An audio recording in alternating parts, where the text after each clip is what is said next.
एक बार पक्षियों के राजा कंधर को पुत्री की प्राप्ति हुई, जिसका नाम था तारथी।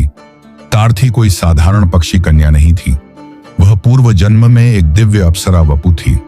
ऋषि दुर्वासा के शाप के कारण उसका जन्म पक्षिणी के रूप में हुआ था। तारथी जब युवा हुई तो उसका विवाह मंदपाल के पुत्र द्रोण से हुआ। कुछ समय बाद तारथी गर्भवती हुई।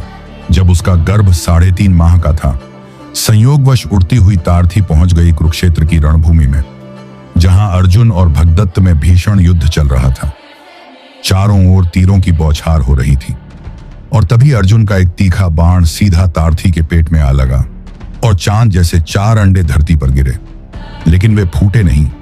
तभी भगदत्त के हाथी सुप्रतीक के गले से एक विशाल घंटा टूटकर उन अंडों को ढकते हुए जमीन में गिरा, जैसे नियति ने स्वयं उनकी रक्षा की हो।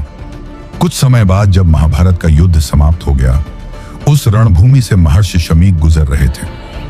उन्हें सुनाई दी नन्हे पक्षियों की हल्की आवाज जो जमीन में पड़े घंटे से आ रही थी, और जब उन्होंने घंटे को हटाया तो देखा 4 नवजात पक्षी अंडों से निकले हुए थे, बिना मां बाप, बिना पंख के, लेकिन शांत और ज्ञानी। ऋषि शमीक अपने शिष्यों से बोले, एक बार शुक्राचार्य ने कहा था कि मृत्यु से कोई नहीं बचता। जिसने जन्म लिया है उसकी मृत्यु निश्चित है। जब तक कि आयु पूर्ण न हो गई हो तब तक वह मरता नहीं है। इन पक्षियों ने यह सिद्ध कर दिया।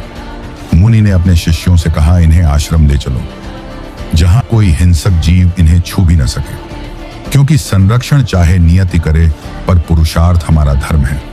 और तब शिष्य उन पक्षियों को लेकर आश्रम लौटे, जहां हरे भरे वृक्ष थे, फल खाते पक्षी और तपस्वियों का सौम्य जीवन। लेकिन यह तो बस शुरुआत थी, जारी रहेगा।